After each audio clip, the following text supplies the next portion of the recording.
Welcome back. It's fun to be able to do this while I'm traveling. I'm actually in Zakopane, Poland right now. So after a nice day of hiking. I'd like to invite everybody to start off with a comfortable seated meditation, okay, to bring our focus into class today. And I'll invite you to sit with a straight spine. So take a moment to find your posture. And as you do, then feel free to close your eyes. And we'll just begin with a centering breath meditation. So start with checking in with your posture, feeling as if a hook is at the top of the skull and lifting you up towards the sky from the skull. And in that action, feel the spine becoming elongated like a plumb line, with your sacrum being a weight at the base. Let the shoulders drop and just let the pelvis unroll. And after a moment, tuning in with our breath, give a count to the breathing. See how long the inhales are and the exhales. And how are they relating to each other? Are they the same? Is one maybe choppy, longer, shorter? Take some time to notice the breath. Observe the characteristics of your breathing right now.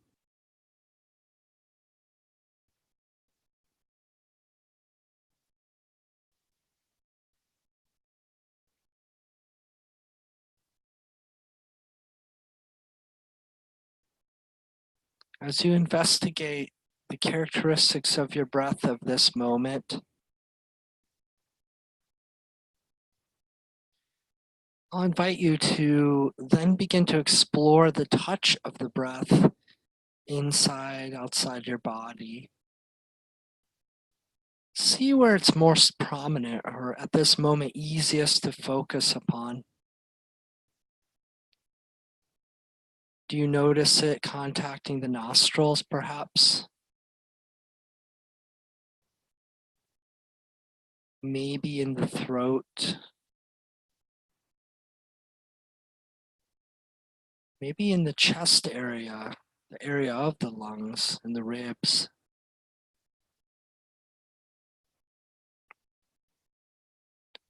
Perhaps the diaphragm.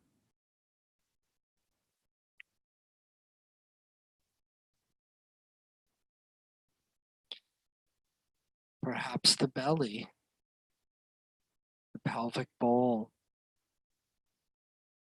See which has the most sensation at this moment for you. It's easiest to monitor the breath as you inhale and exhale.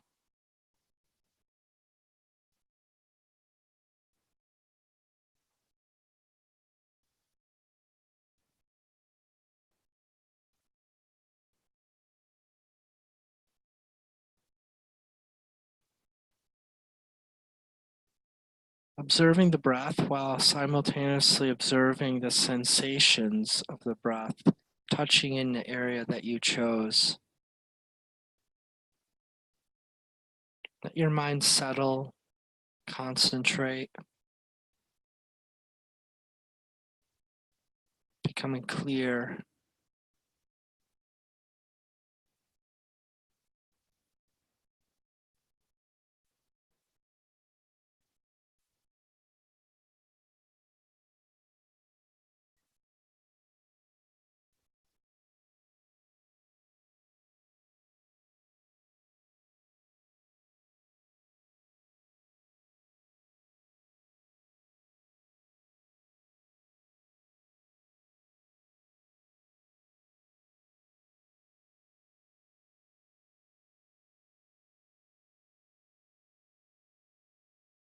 Keeping your breath steady.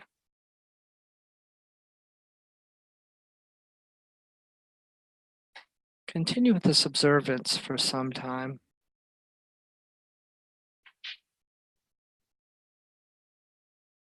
Perhaps there's a connection to other parts of your body from where you feel the breathing. You can expand your breath and have it touch those areas if they need relaxation.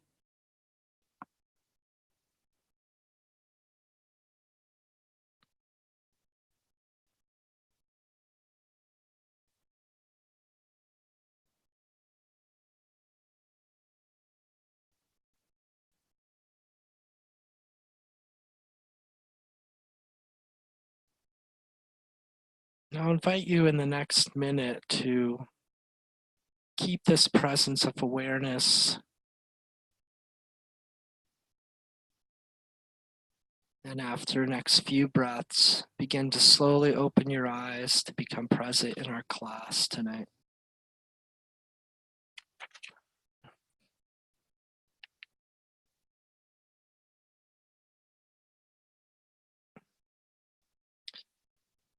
So welcome, everyone. Today's subject is going to be Shrotas. We're going to talk about and define the Shrotas. So what is this concept? So we'll go into some detail, kind of how do we differentiate Shrotas from Dhatus, okay, and doshas, essentially.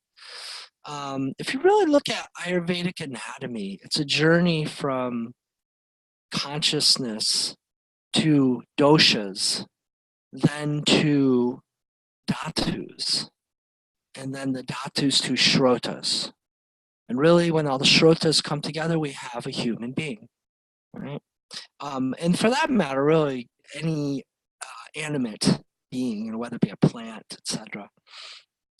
So, along with defining shrotas, again, to understand it and talk about how shrotas can be deviated also, we're going to look at the idea of the maintaining channels, the channels for the dhatus, so the shrotas for the dhatus. Okay, I'm going to have some diagrams too, so we can kind of correlate that to what we just learned about in the last two classes about the dhatus. I'm going to start off, though, of course, with time for questions and answers. So if anybody has some things that you've written down or just been wondering about or to clarify from the last classes, then it's your turn to do that. You can raise the hand on the participants tab if you like.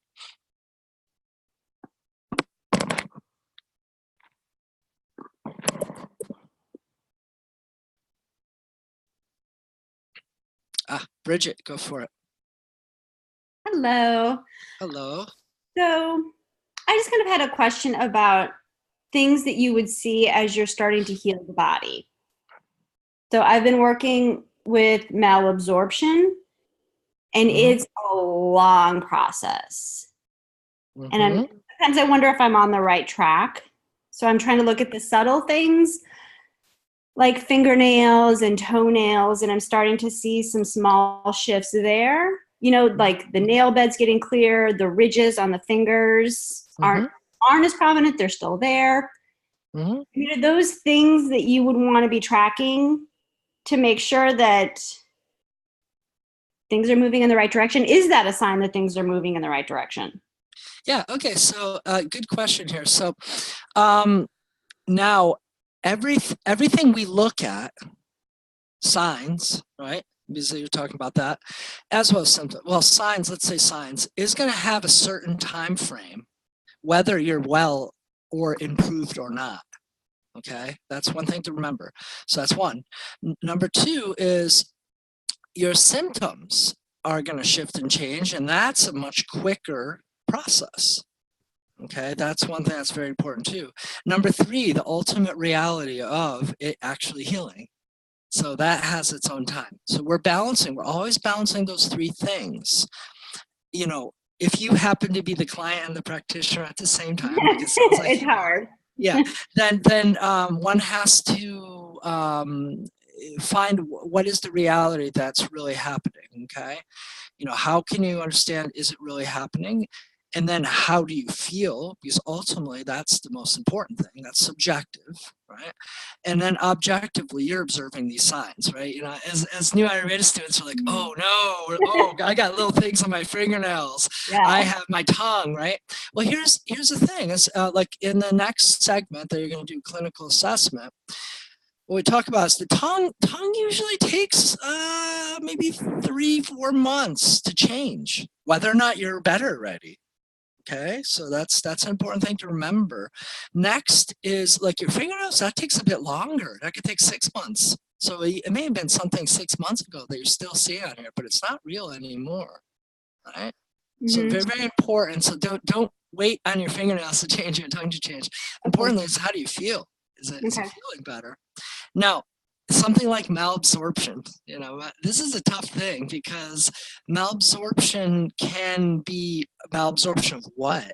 Which minerals? Which vitamins? And I do know part of it is fructose. I'm not sure that that's the only thing, but that is one thing I've been able to pinpoint, is that it's fructose malabsorption. Okay, and then you got that probably from a test. I did. Yeah, and sometimes I so wonder if that's the only thing, because I was taking out everything. I took out everything. well, if Charak had blood tests, then yeah, that'd be awesome too. He probably would have scratched all the other stuff and like, great, let's use this, right? But in the old times we didn't have those kind of things, right? Mhm. Yeah, ultimately you have to use all the possible things available. Now, when we're looking at like malabsorption is not a big deal. It's usually not a problem at all, unless it is a problem, unless it leads to other things. In and of itself, it's not an issue. It's just something that's happening, right? We Mhm. all have some malabsorption depending on what time of day, and have we defecated yet or whatnot. It's all going on to some degree. Okay. But then some of us have a huge amount of, if the intestines happen to be pretty permeable, or inflamed or scarred or whatever it may be, right? So it depends on a lot of factors. In and of itself, malabsorption is not an issue, but if it allows something else, like something crucial that you need to absorb, and after a long time, then it becomes an issue. Yeah. Now, Mhm. to heal it, depending on severity, can take several months if you're doing the right thing. If you're strictly doing the right thing, like taking a lot of demulcent herbs to reline the tract, taking the right prebiotics, probiotics, etc. Mhm. If you're doing everything awesomely perfect and you're right on the Which spot, I'm not. probably about 3 months to It's been over recreate a your year. digestive thing. Yeah, that's again, it's like just depends Okay. how things are going, but it depends how bad it is. If someone has severe Yeah, it got problems. pretty bad. Yeah. Yeah, it was pretty much anytime I put food in my mouth, I was sick. So from That that probably has standpoint, I'm nothing to doing do with well. absorption, by the way. That's probably something entirely different. Well, and that's just it. I think there was a lot going on, but that's when I was diagnosed with it and then starting Sure, to take those sure, things out. sure, So sure. Okay, well, great. thank Yeah, you. so I wish I'd give you a simple answer, but it's not that simple, right? Yeah. There's things we have to keep in mind so we have an idea, and don't get too caught up with all these different things. It's all Okay. about how you feel, really, Okay. and asking the client the right questions about how they feel, subjective questioning. Okay. Okay, Thank you. Christine.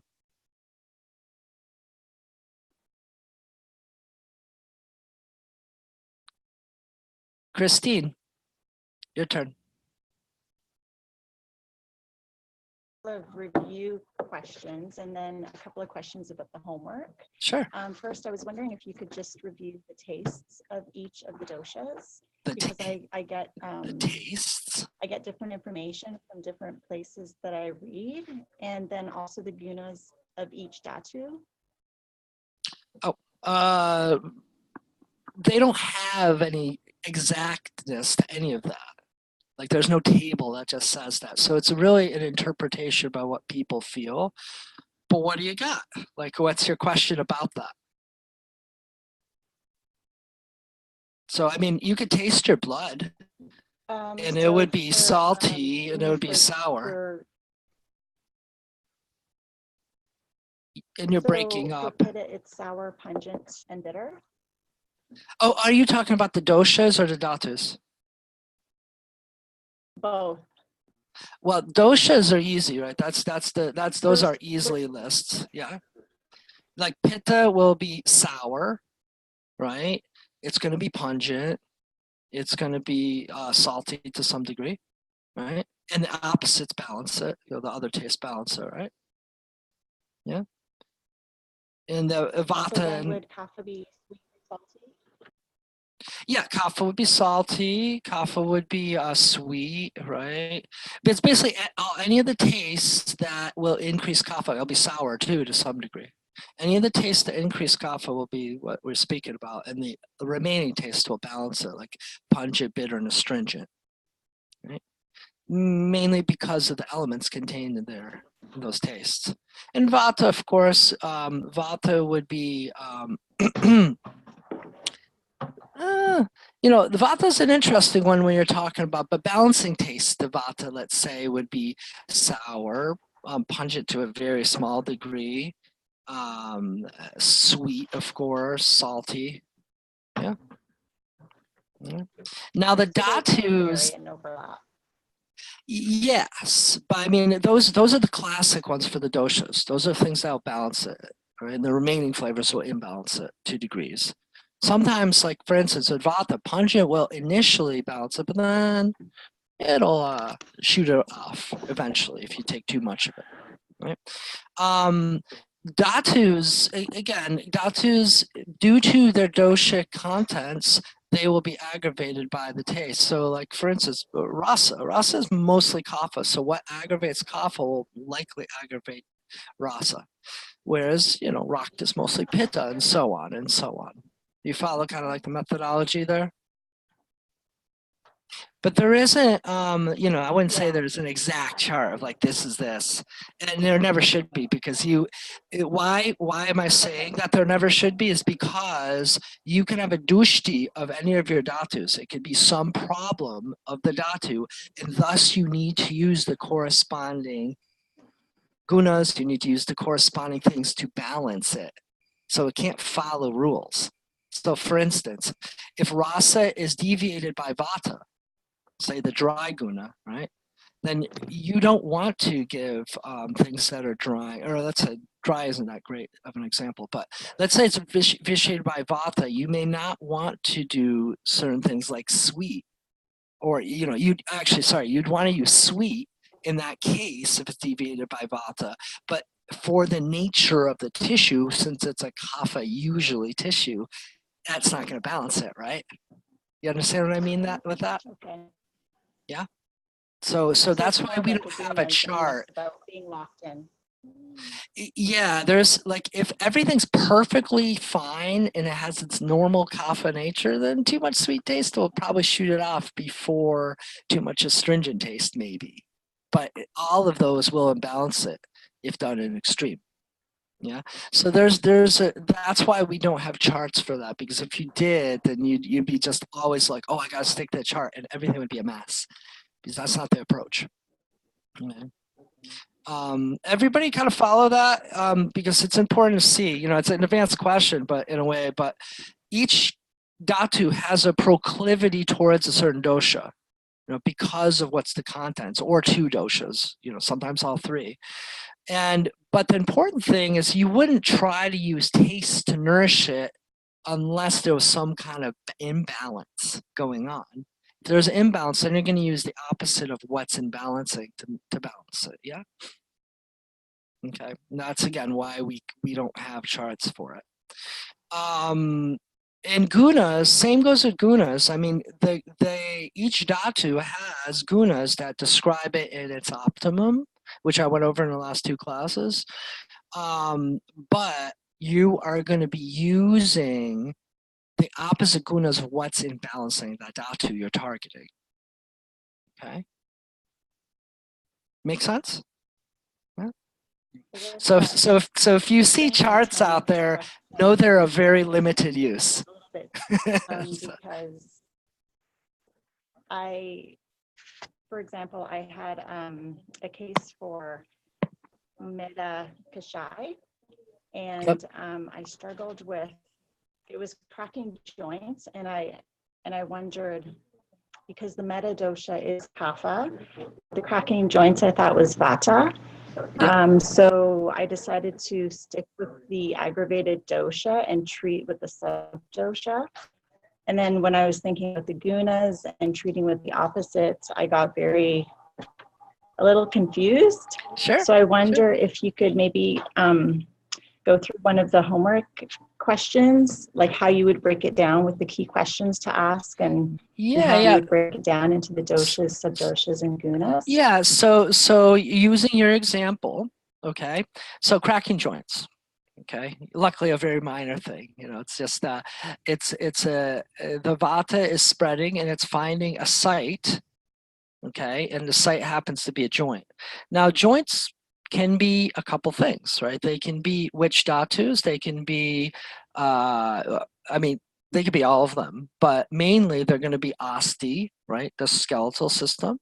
They could be meta because there is synovial fluid, but they're most likely to be rasa, okay? Be synovial fluid, that's most likely it, right? So let's say in your case, you got confused because you're thinking, oh, this is a kapha tissue, and if I balance it the opposite, because you're going to balance vata with the opposite, it may imbalance the tissue. The good news is it won't. You're thinking exactly correctly. If it's a vata, you want to balance vata. The heck with what the tissue is.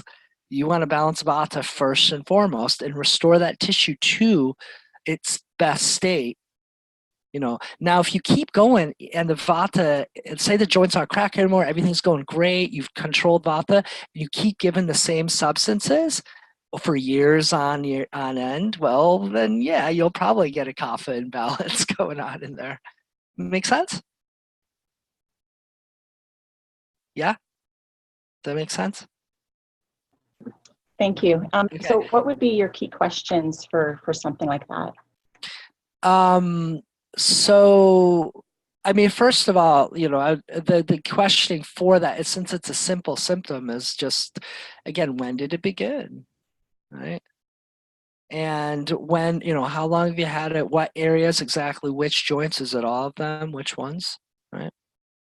I'm also trying to figure out what the context of your question is. You know, like the homework ask, what did the homework ask you?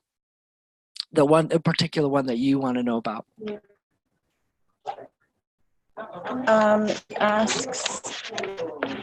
asked what are some key questions you would ask to assess the symptoms? Yeah, so those are some of them. Now, be mindful. We're at the anatomy class. So we're not at the clinical assessment yet. You know, so it's that is just some basics. What are some things? What are some things you can be thinking about, right? And in that case, you know, for joint cracking, there's only so much you can ask, right? Is it painful? Is it is there heat associated with it? Is it dull? You know, so those things will all give us an idea of what dosha is involved with that issue. And it, you know, again, you're choosing something that's such a minor thing. Now, if you had sharp stabbing pain from an injury, that's a whole set of questions, right? There's a lot more questions. When, how long, so on and so on. Yeah. Or arthritis, say, okay, there's sharp pain in the joint and it's been for a long time and so on. Then, you know, is it hot? Is it red? Is in many joints, you know, so you just, it would add more questions. The more serious the pathology, the more likely you can have more questions that you can add there. Yeah? Make sense? Okay, thank you. I was going down the road of emotional, mental stability, and foods and cravings, so just keep all it for simple. cracking joints?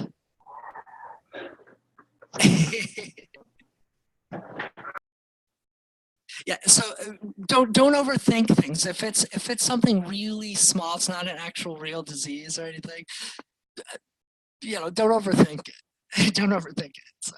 You know, when you're talking about like a serious disease, there's more than likely a lot more that went into making it a problem for a much longer time. Cracking, popping joints, you know, it's not anything very serious. Okay, good. So, Vida. Thank you. Mm-hmm. Vida, go ahead.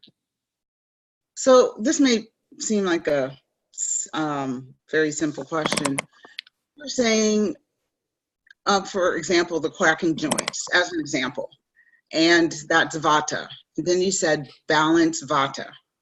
Mhm. How do you know when it's at balance? When it's When out it of doesn't- balance, When it's at that point of of balance, balance again.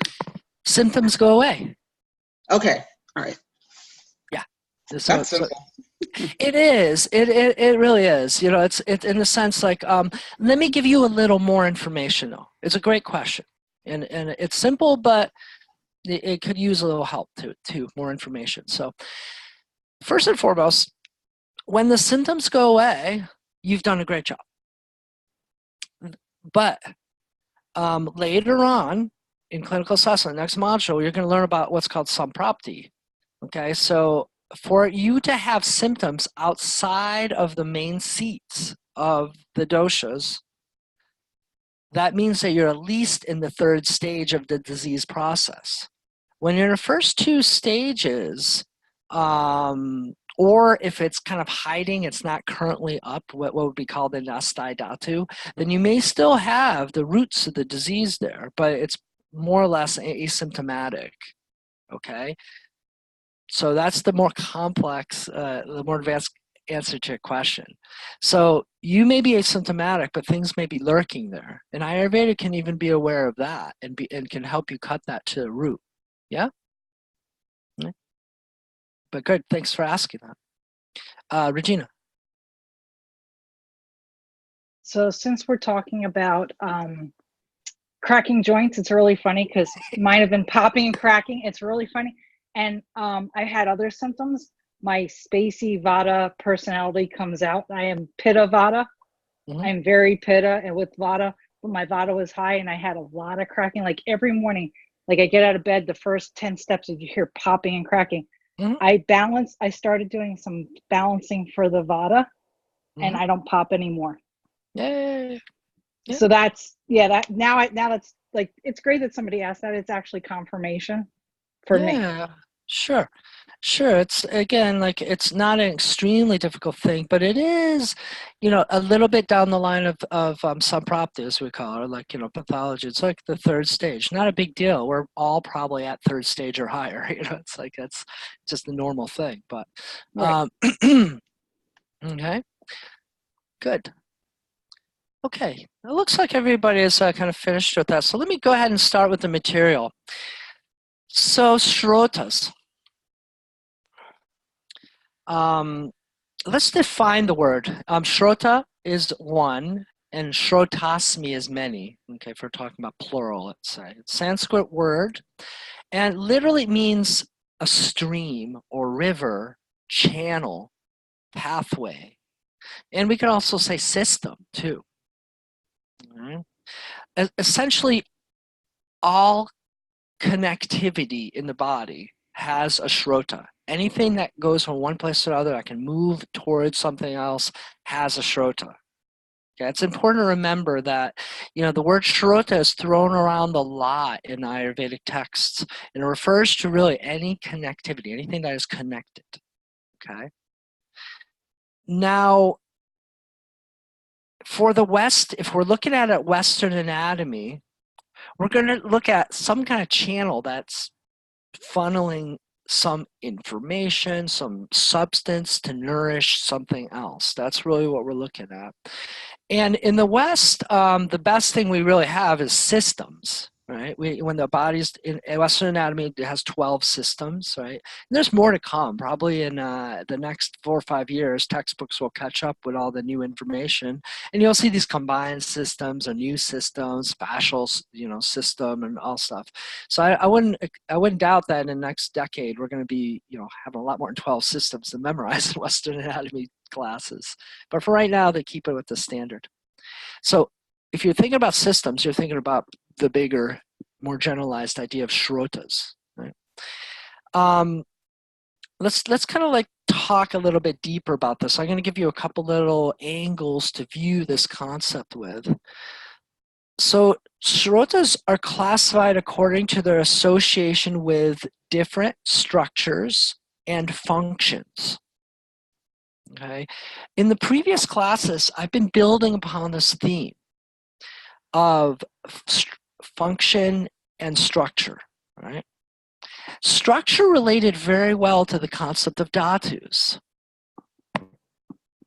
So, and shrotas are the way that Ayurveda looks at functionality. So if there's something that is really important for the body to do, some key function like digestion, it will have usually created a system of interlinking dhatus, organs, things that all participate in this function.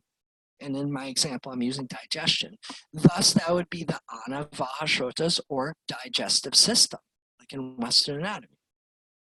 Okay, so when you're thinking about some important function that's crucial for us, you're going to be thinking about shrotas, some kind of channel that's going to link the different organs and tissues that all have some part of that generalized function. Okay, that's going to create a shrota. So in general, dhatu, as we start thinking, oh, if there's an issue with the dhatu, we're going to be starting thinking, oh, this is a structural thing. And if you're thinking about functionality, how things are functioning, or a certain function that, like malabsorption, we had that before, right?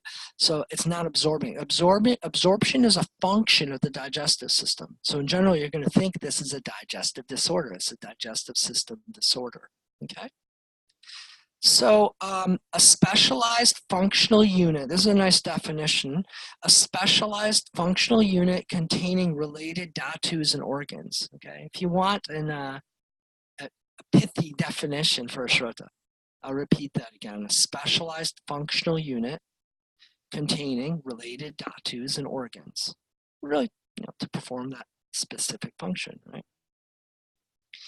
So all shrotas are made of dhatus. And then some Ayurvedic teachers and texts argue that every shrota has every dhatu in it to some degree. It's not far from the truth, right? So all shrotas are made of dhatus, and dhatus are nourished by shrotas. So it's all connected, right? You can't have a dhatu without some sort of connecting system to nourish it. If you remember several classes before our second class of this, we really talked heavily about how do all our cells, all our dhatus, and thus all our shrotas or systems get nourished through the digestive system, right? So all the dhatus, all our tissues are nourished by channels.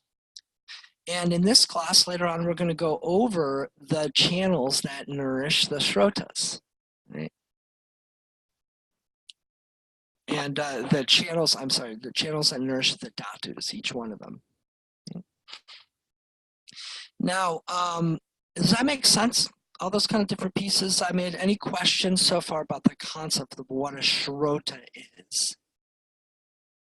So it's a little different than Western system, but that's our best correspondence. Yeah? Okay. Now, aspects of shrotas. When we're studying shrotas, what do we need to know? What are we going to be perhaps tested on? What are the key pieces that we need to know? There's 4 things.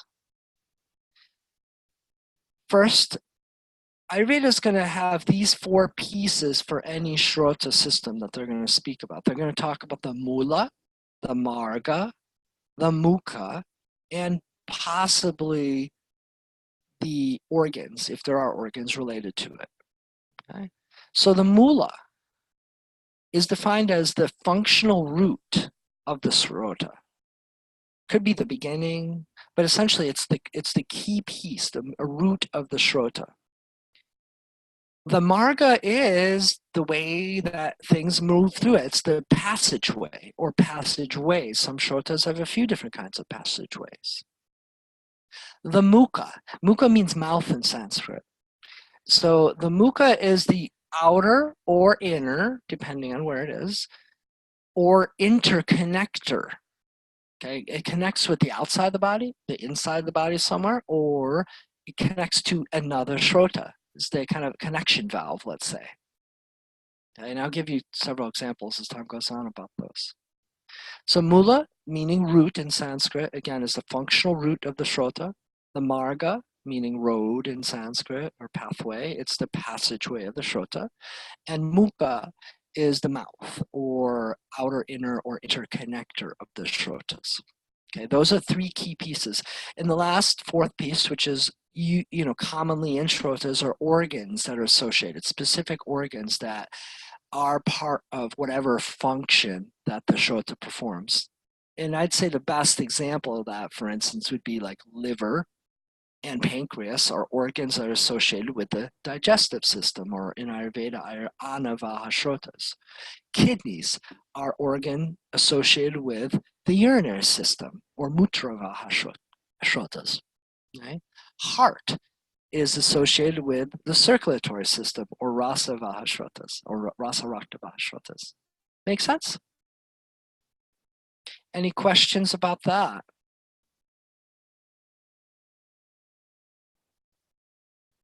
Okay. Now, Shrotas, I'm going to go into just very generally causes and and talk about signs and symptoms a little bit, and then 4 types of dushti, what can happen in Shrotas. So first of all, general causes, what's going to upset our Shrotas? Basically, diet and lifestyle that's antagonistic to the dhatu and dosha that's associated, the dhatus and doshas associated with the Shrota will upset the Shrota, right? It all follows. And I'm kind of linking that with the question that we had before about, what are the gunas, or what are the, doshas of the dhatus?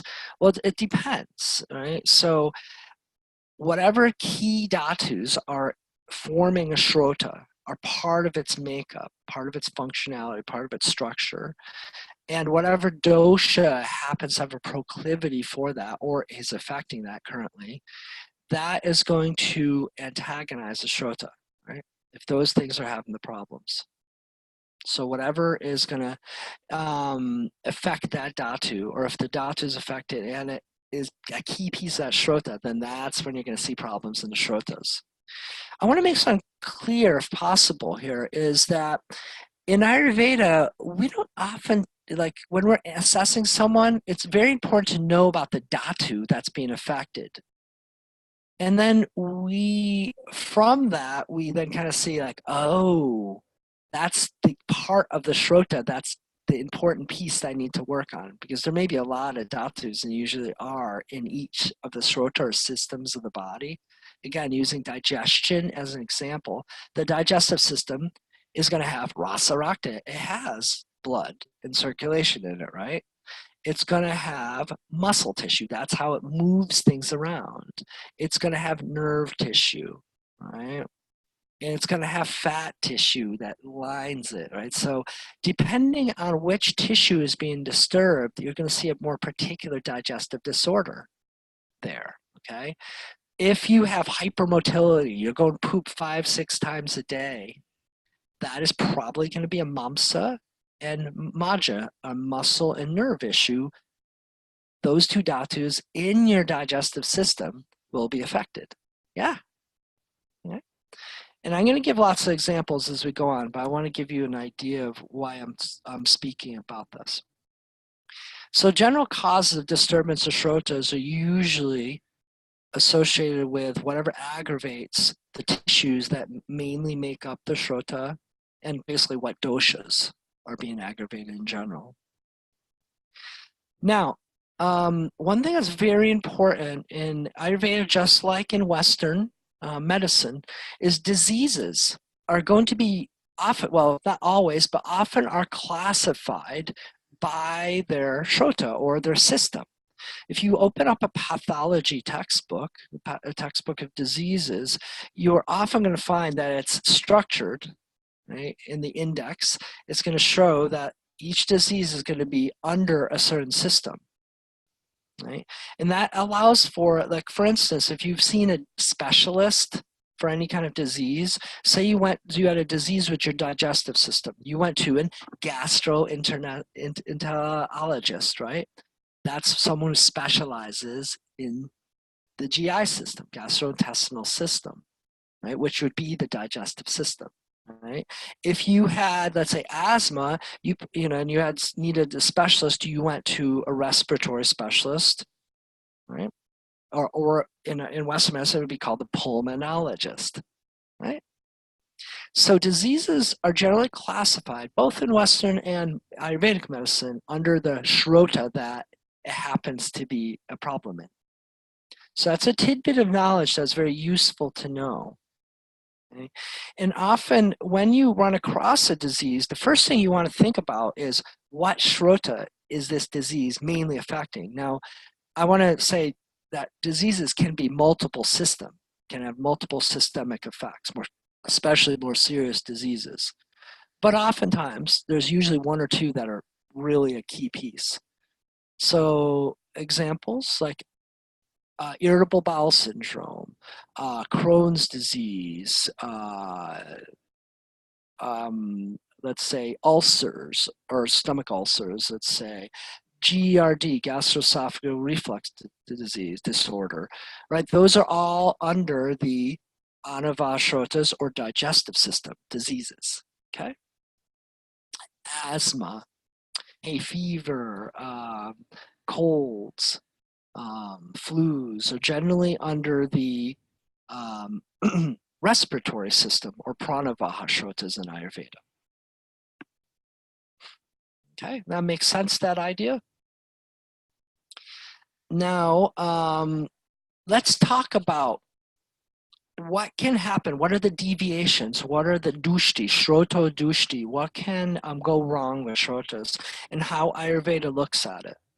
So before I begin that, I want to kind of refresh our memory that doshas, as well as dhatus, have 3 deviations that we speak about. What are those 3 deviations? A little question for you all, whoever wants to answer that.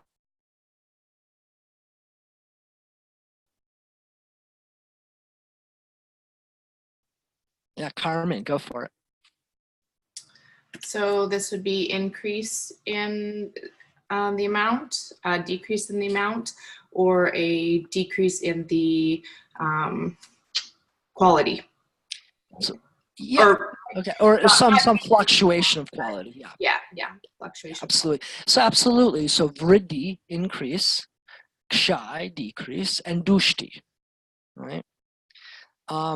So shrotas, we have a new set, okay? Because otherwise you're not going to see, like, it doesn't make sense when you apply that same 3 things to shrotas. If we think about it, let's stop and think about this for a second. So does it make sense? Oh, you have digestive system vriddhi. Oh no, what does that mean? Are my intestines, I have like 40 extra feet of intestines? What's going on here, right?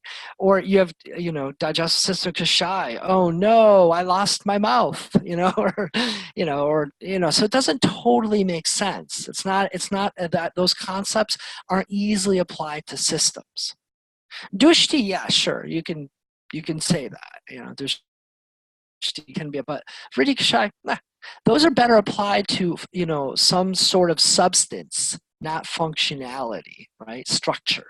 They work well with structure. Right? So for functional systems, we have a new set. We have 4 different dushti.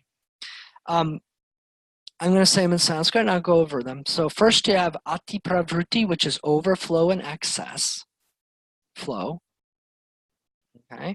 And then you have sangha, which is stagnation or accumulation or underflow. Then you have sira granthi, which is tumor or growth in that system. And then there's vimarga gamanam, which is false entry or false passage. And I'll go into them in some detail now. So the first 2, ati pravruti, overflow, excess flow, and sangha, stagnation, accumulation, are more a way of looking at it, how is it functioning? Okay, it assesses the functionality of that system. Because basically, the first one is things are going too fast in it, right? The next one, sangha, stagnation, accumulation, basically means things are going too slow in the system. Now that's useful, right? That's a useful thing of assessing something. And we see a lot of diseases. Let's use the digestive system again as an example. What would be an example of the digestive system going too fast? Things going too fast through the digestive system. So I asked that to you all.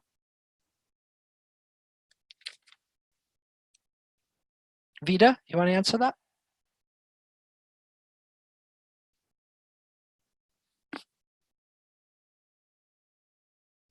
I can't hear you, Vida, but Would it be diarrhea and vomiting? yeah, absolutely, right? Diarrhea, that means things are going too fast, right? That's not a slow issue. That's a fast issue, right? An urgent one often, right? How about an example of things going too slow in the digestive system? Regina? Like lymphatic congestion, like cellulite, or like in my mom's case, she was in congestive heart failure, so she held. That's beyond the fluid. digestive system, but Okay. yeah, that is correct. That's for Rasa Vajrotas, yeah. Wouldn't GERD be people that are not digesting their food, like they're holding on to it? Yeah, in some cases it is. Most cases it is, yeah. Or the simple answer, of course, would be the opposite of diarrhea. It's constipation, right? True. So yeah, absolutely. So those are some good examples.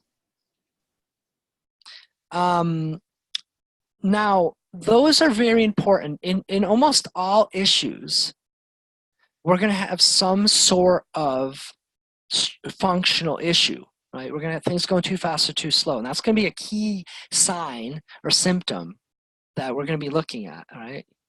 That's what people are usually going to be complaining about is, without saying these words, but they're basically even saying, oh, things are going too slow for me in this system, or they're going too fast for me in this system, right?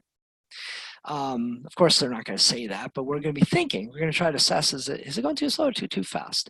One thing, let me pop this for you because this is something you're going to learn down the road. But the first description of Amma, when you look at the sutras about Amma, the first thing that is described and said is Shroto Roda. That means Shrota. Roda means stagnating, slowing down. It's being blocked. So if someone has Amma, that means the Shrota that they have Amma in happens to be slowing down. It's not going to go too fast if they got Amma, unless the body is creating a function to get rid of it, okay? So that's an important thing to remember, okay? Amma is almost always going to show up as Shrota Roda, and that's going to be thus Sangha, right? Stagnation or accumulation. Okay, that'll help us. If you keep that in your mind, a little clinical gem right there. So those first two, excess flow and underflow, are more assessing the shrotas on a functional level, talking about functional malfunction of them, basically. Now the next two, Shiragranthi and Vimarga Gamanam. Shiragranthi is tumor growth, or kind of when things are growing abnormally. And Vimargaganama is false entry. That means they're breaking out of the channel. These things are a little bit more serious, but these now correlate to more structural issues in the srota. So an example, I'm going to use the digestive system, just keep going on that nice little note, is if someone has, let's say, a polyp, an intestinal polyp, that is in growth, right? So structurally, the piece of the intestine is, and usually that's going to be large intestine, is overgrowth. The tumor is happening, growth is happening in there, right? So that's a good example of Shiragranthi. Now, what would happen if that polyp breaks? And now there's an open door for all the stuff that's in the intestines to get outside the intestines into the peritoneum, right? Into the abdominal cavity. That's a problem, right? And that's false passage. You don't want what's in one shrota to go outside of that shrota. That can cause some serious issues, right? So that's an example of false passage. So again, to review the four, we have excess flow or underflow. And those are mainly functional issues. And then you have tumor or growth in that system, or a false passage, a break, a cut, a perforation that allows false entry into another system, right? And those last two are mostly structural issues. So does that make sense? I want to open up for questions, make sure that's clear to you, and how that's different from Vriddhi, Kashai, and Dushti. Yeah? So Lisa, it looks like you have a question. Yeah, I was wondering if maybe you could give some examples just in other systems. Like, I really understand it from the digestive system, but I can kind of relate to it maybe for some other systems. Yeah, name a system. I Or suppose, maybe with like muscles and the bones. yeah. So let's choose bones. Let's say. So bone.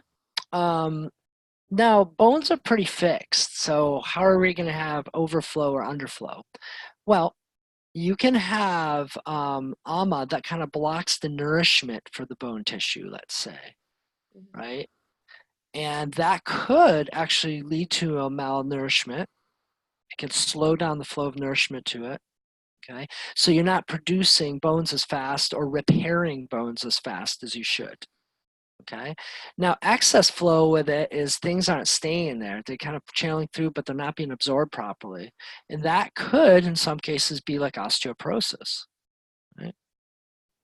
Now, tumor, right, serogranthi could be a bone spur, for instance, or a chromomegaly, too much growth of bone. Right? And then false passage, well, that's a tricky one with bone because the only thing I can really think of is if the bone started compressing on a nerve or growing out of it and causing an issue, a rupture to a blood vessel. But that one's hard to apply to the asti dhatu. Right? Could that possibly be something like what's it called? You know, Yeah. when you trapped nerve in your kind of Yeah, entrapment. Yeah, but then again, it just depends. Like, it's not like bone's going to move quick to flow into something, right? So you wouldn't really see this as an issue. That trapped nerve would more be an overgrowth of the bone pressing into it, so it'd be more serogranthi. So we may not be able to apply this to every system. Okay. But other systems sure can. Okay, thank you. Yeah, Vita, go ahead. Would that be frozen shoulder? Like Well, when that's a muscular thing. oh, that's right? not okay. Not a bone, not necessarily. I mean, if you have a huge bone spur under here, then yeah, it could cause that. But ultimately, that's a muscular thing, Okay. right? As well as bursa and all kinds of other anatomy. Yeah. Yep. Anybody else? Yeah. Anybody else? Just to clarify those four kind of concepts. Now a great exercise for you all is to really think about a pathology and follow it through with that. And I keep asking you these questions in homework. Each time we add something, I usually ask the same question. That's like, classify this, choose a disease and go through the whole process. What dosha? What dhatu? And now what shrota? And what shrota dushti is it, right? Right? So it's all different things. Then your mind will get sharper. So ultimately, when you're seeing a client, the first and foremost, you're like, well, do they have ama or no ama? Okay, good. Next is what dosha or doshas are aggravated. The next thing is, if they're aggravated, have they found a spot to lodge in? And the next question is, what dhatu is that spot? Right? And then the next question is that dhatu part of a crucial shrota, and is it affecting the functionality or structure of that shrota? Yeah. And then you very well classified that disease. By then, you probably know exactly how to name it, and you've thus diagnosed the disease. Right? Same thing with Western diagnosis, the same thing. They just don't include the doshas. Right? They do include the dhatu for sure, the tissue, right? And they do include the system, right? And then they have their own words about what can happen with that. Make sense? Yeah. Okay. Any other questions before I move on? Okay. So we've kind of defined shrotas. We've talked about the key aspects of the shrotas, the kind of 3 or 4 things, depending if organs are involved, that you should remember. And then we've kind of talked a little bit about why issues can be caused and affect the shrotas, and how diseases are studied in Ayurveda, how it's important to know the shrotas because they're classified under that. And then we talked about the 4 types of dushti.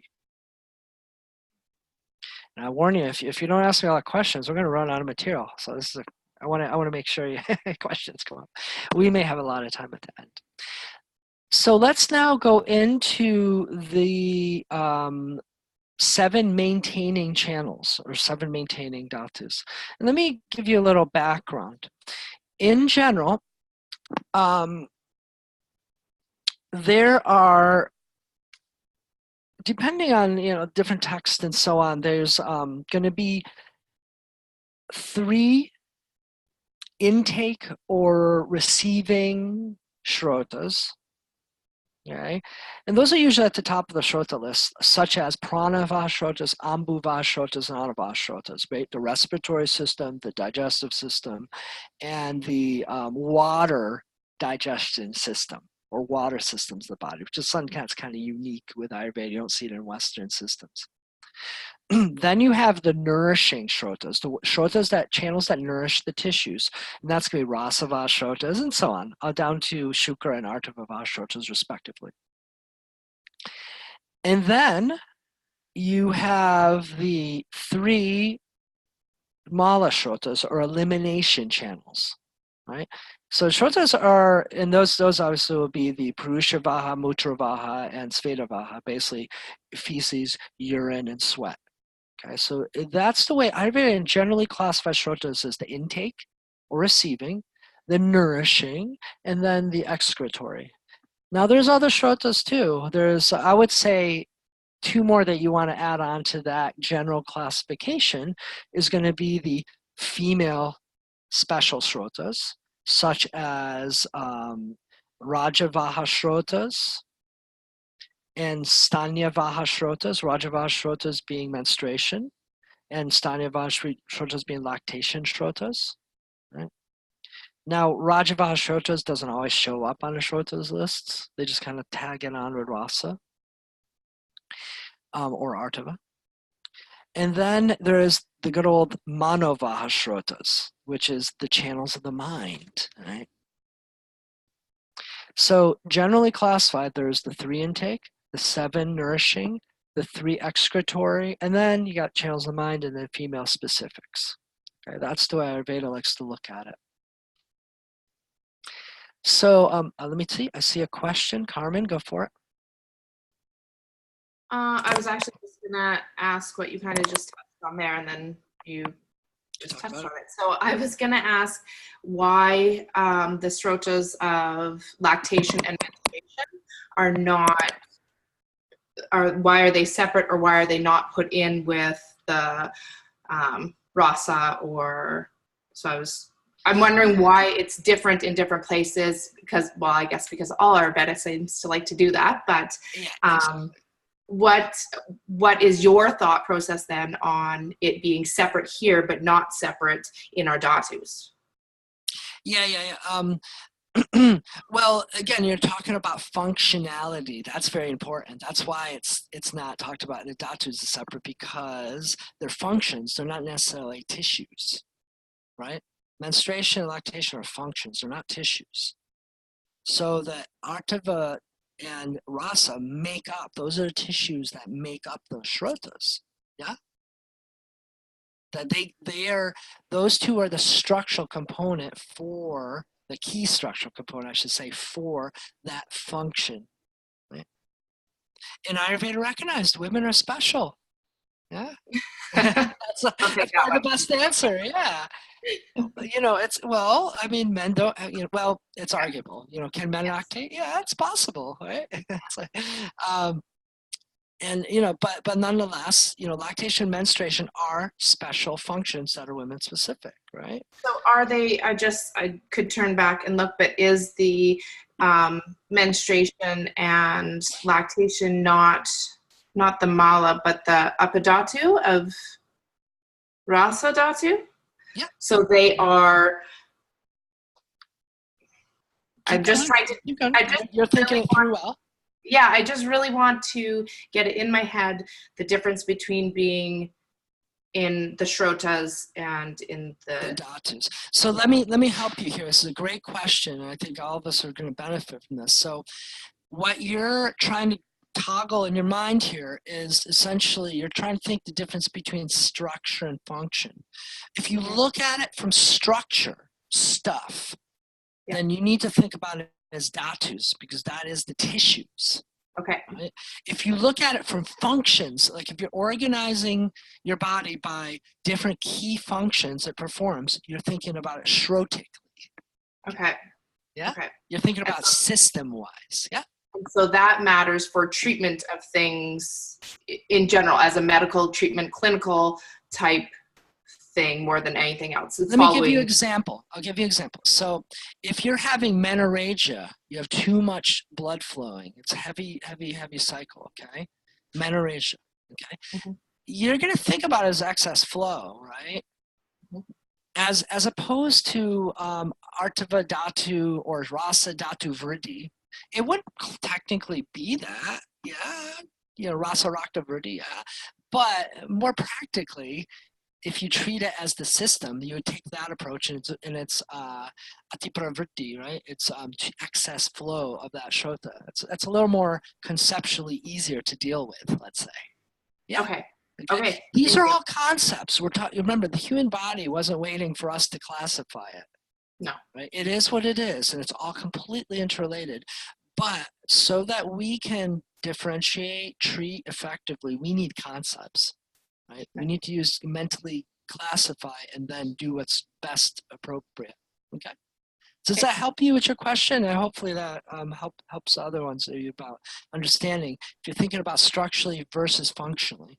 Yeah. Right? And as far as treatment too, because you're going to go into the shrotas as far as treatment, and they need to be a separate system. They can't just be part of rasa to treat them properly. Yeah, because that's, if it's just like, I'll treat rasa, well, that's the lymphatics, that's the blood plasma, it's all the fluids between all your cells, right? It's a big thing. Yeah.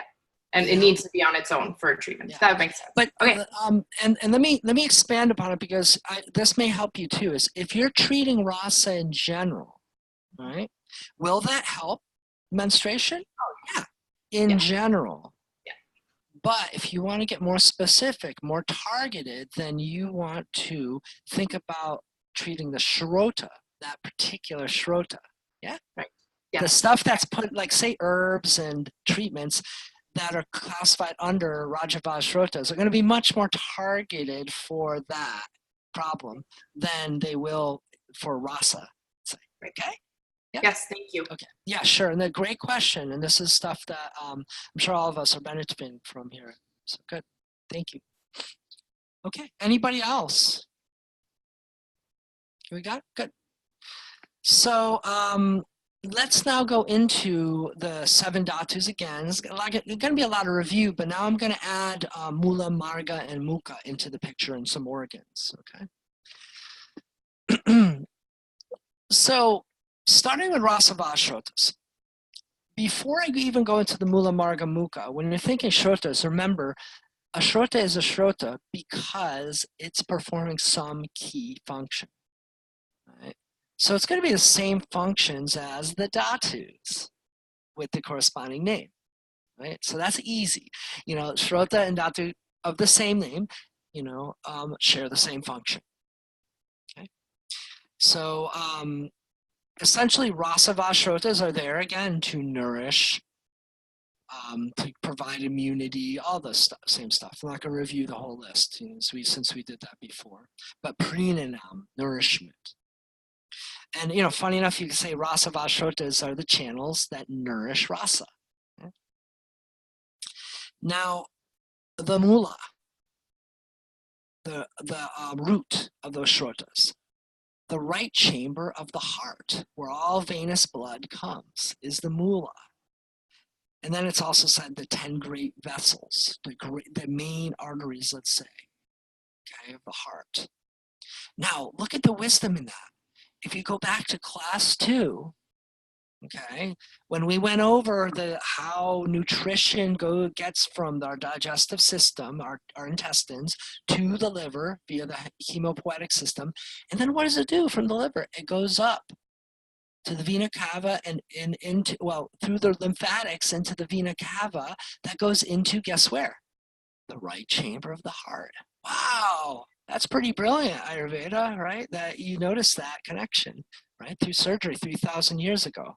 Pretty amazing, right? So the right chamber of heart is the root of the rasa vahashrotas. Brilliant. Marga. So the marga is essentially going to be your circulatory system, right? That's the passageway that rasa is going, and in particular, the venous portion of your circulatory system, right? So from the capillary beds back towards the heart, that's going to be the key piece, as well as the lymphatics. Your lymphatic system is going to be, again, the marga for rasa. So rasa spread in those two areas.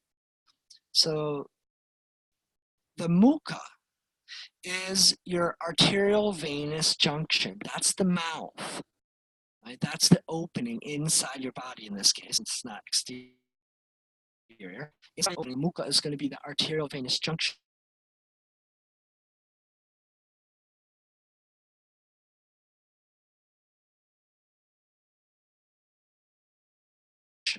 We've Now, lost you. okay, yeah, I noticed there was like a little glitch there. Okay. You got me again? Everything good? Good.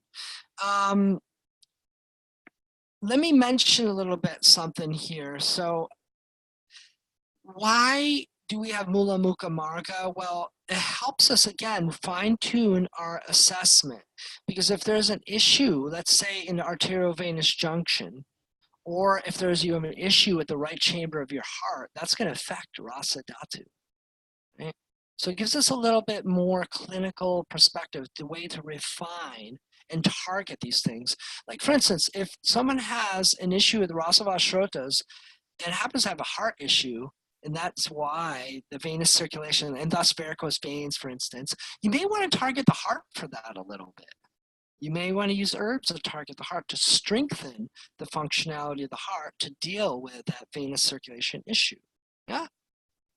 And so again, it's ways, concepts to help us target our treatment better, more effectively, more efficiently. So that's Rasa Vahashrotas. Now, Rakta Vahashrotas, again, they're going to be very related, right? It's very similar functions, but main function, jivanam, life-giving, oxygenation, enthusiasm. The mula of Rakta Vahashrotas is going to be liver and spleen. Very interesting, right? That makes sense because, you know, liver and spleen, liver being an organ where blood is being constantly like nourished and given its sustenance. And spleen is actually a filter. It's an immune organ, but it's also a filter for your blood, essentially. Now, why was it the root? You know, it's an interesting question asked because you're like, well, wait a minute, where are red blood cells produced? Anybody know? I see people mouthing it, but not putting it on there. It's in the bones, right? Yeah, bone marrow, right? But Yeah, not initially during development. exactly. Brilliant stroke for Ayurveda again. Wow, your blood when you're in utero, right? When you're an embryo, right? And you're growing in your mom's belly, is created in your liver and spleen. When you leave the belly after a certain amount of time, I don't know exact amount of time, it then transfers to your bone marrow. Interesting. Wow, Ayurveda knew this, that in utero, the blood was being created there. And we always have an affinity. Our blood has an affinity still for those organs. So if you have issues with the blood, if you target the liver, spleen with certain herbs and treatments, then you're going to help it. Right? Because it's kind of hard to target bone marrow. It's a little more tricky. Next, the marga, again, circulatory system like rasa, but in particular, the arterial circulation, what's coming from the heart to the capillary beds. And the mukha is the same. It's the arterial venous junction, right? So if we look at this, let me pull up a diagram. Give me a moment. This is where, 1 second. X out of this and pull this up. Get my system diagrams up for you. Seem to have ran away. Second.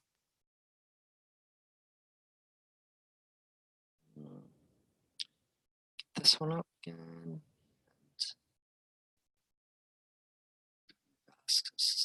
Better diagram.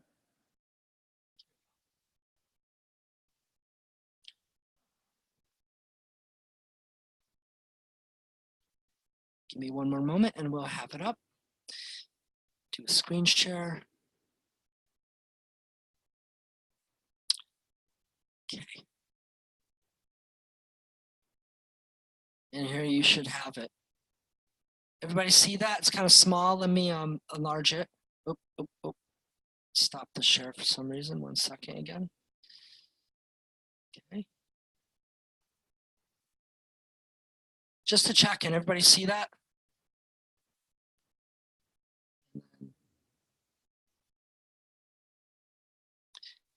Is that in good view now? Yeah? Okay. Sorry, it's kind of hazy, but nonetheless. So here we have the heart, right? So the rasa vashrotas is going to mainly be after the arterial junction. Here's the mukha, right? And this is going to be venous return to the heart. The rakta vashrotas is going to be from the heart through arteries to the capillary beds. See how it's a cycle? Right? It's going this way in this circular motion. So mukha, like we said, is a connector. And it happens to be inside of our bodies in this case. Okay. So the rasa rakta shrotas are so intimately interrelated as a system. But if someone has a problem more with venous return, when we're talking about circulatory problems, that's going to fall on the rasa side of things. If you have issue with the arterial side, that's going to fall more into the rakta vashrotas. Now, let me explain a little something. You know, I'm always curious why Ayurveda didn't include the lungs in this too, because lungs is where you get oxygenated. Blood gets oxygenated. Now, where does it deliver oxygen? Here, in the mukha, in the arterial venous capillary beds. Once it drops off the oxygen, it has to go back. It takes carbon monoxide and delivers it back. Now the blood cells become carriers of, let's say, rasa stuff. Yeah? A little bit of Western anatomy. You hanging in there? Okay. Does that make sense with reviewing the rasa and rakta vashrotas? A moment for questions if you need.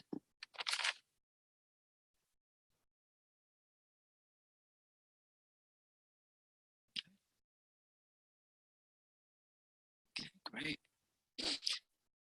So next shrota is going to be mamsava shrotas. So mamsava shrotas is the function again of mamsa. It's lepanam, so plastering, layerings, protection, right? Strength, movement. Those are all functions. The mula of mamsava shrotas is going to be the fascia and small tendons. That's the root. Right? And they kind of are. It's what muscles grow out of that. When you look at embryology and so on, muscles grow out of that fascia.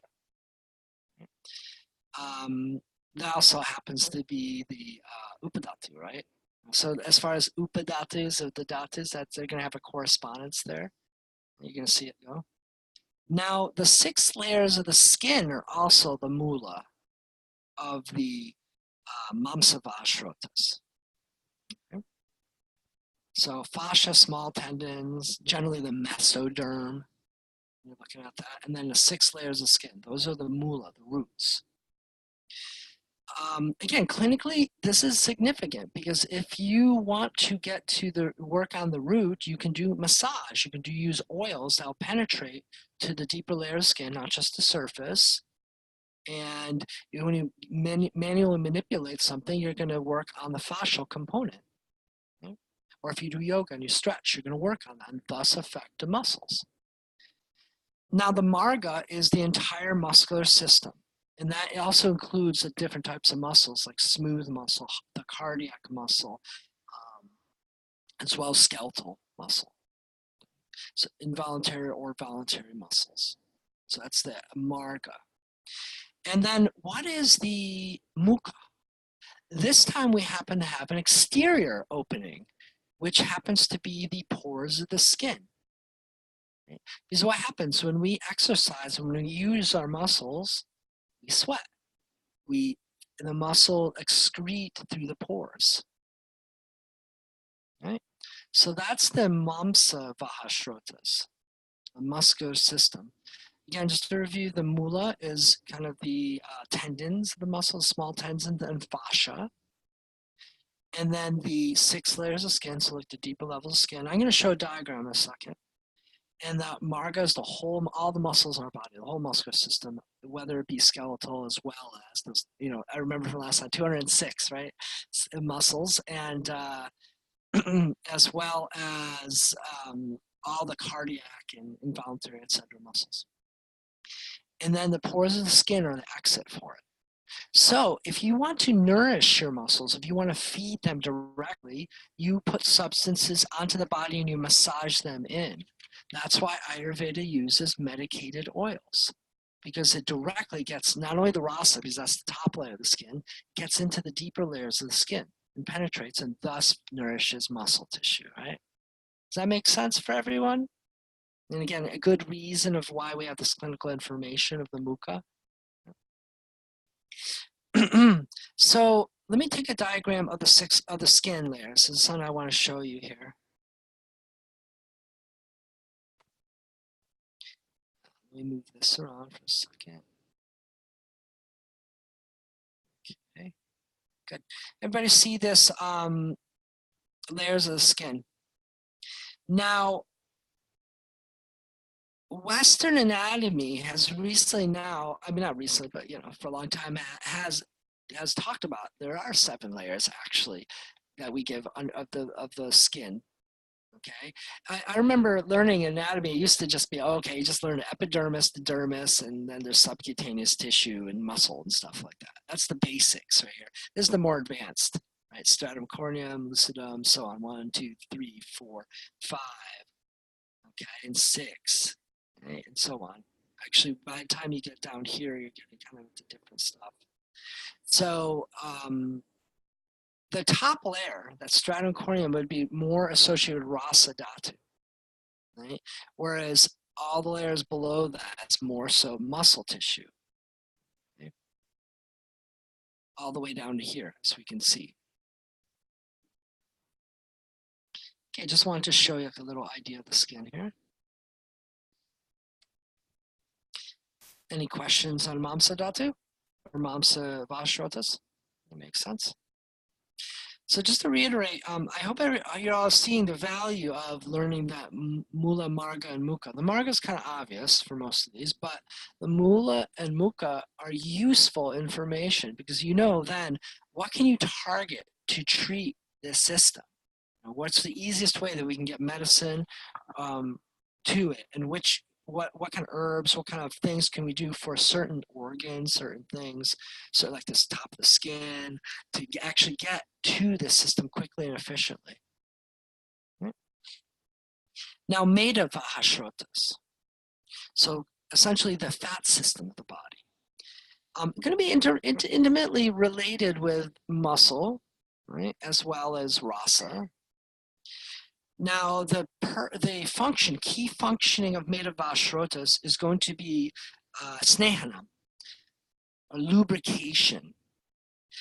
Also gives kind of bulk and insulation, right? Very important.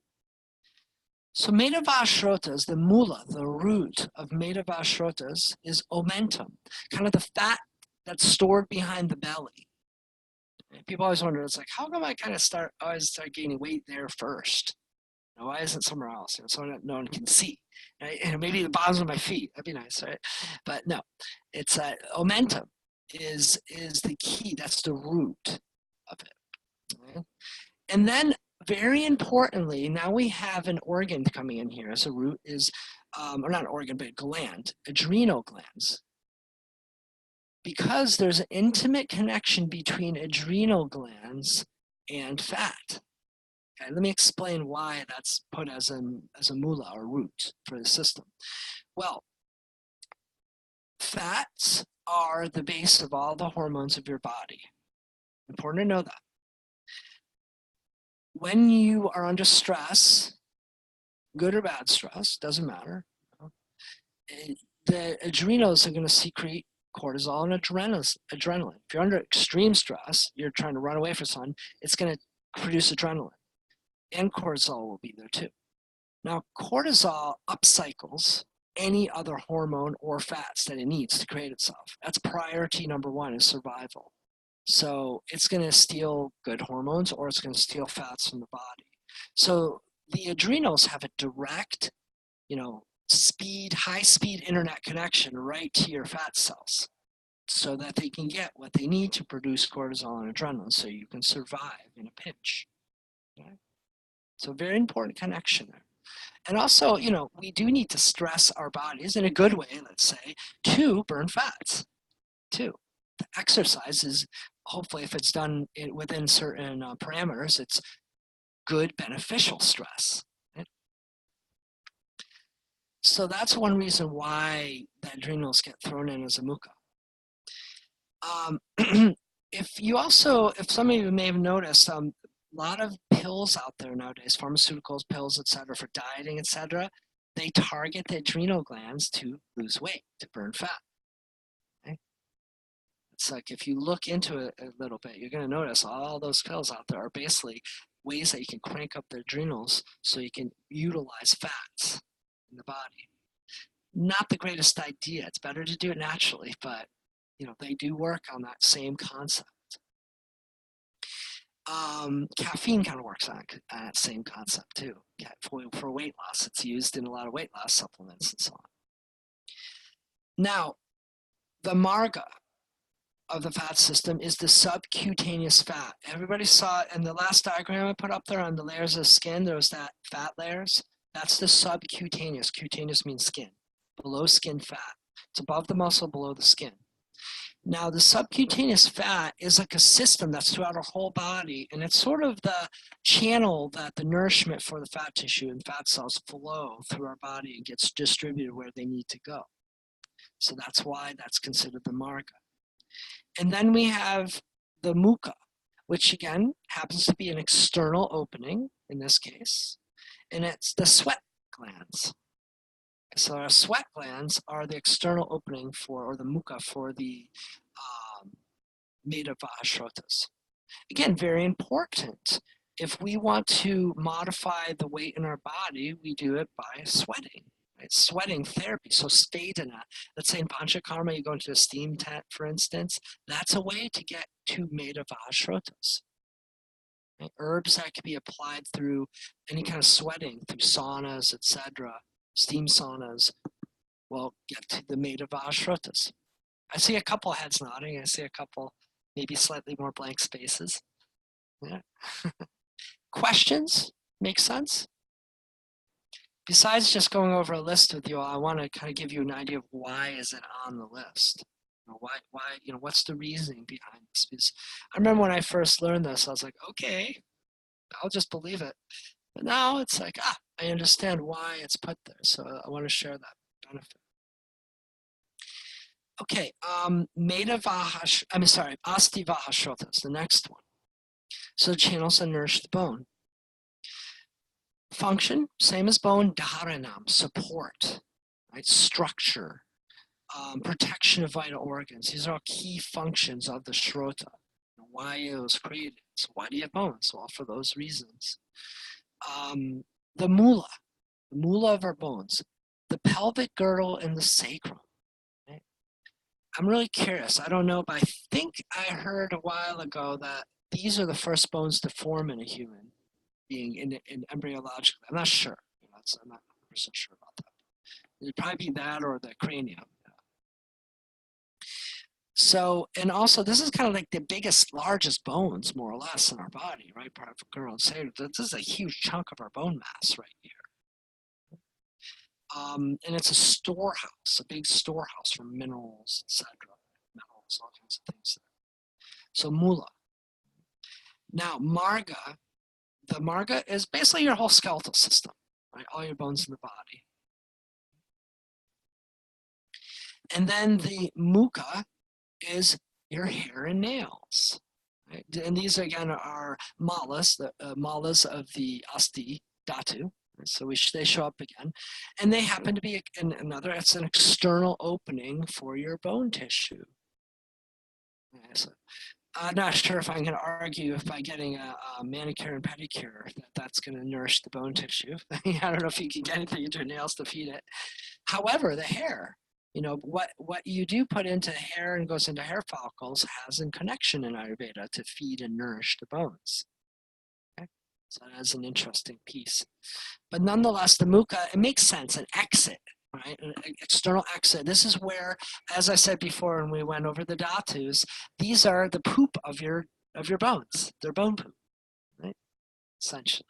So that makes sense when you talk about mukha, the opening. Any questions on that? Valerie, go ahead. Did you say that what you put on your hair will feed and nourish the bones through the hair follicle? I think Ayurveda has an idea of that happening. Again, modern medicine, I don't know if we can necessarily prove that, but there's a connection there.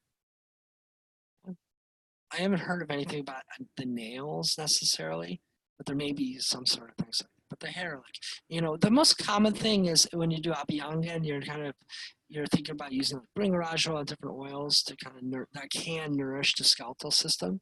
It's applied to the head frequently for hair.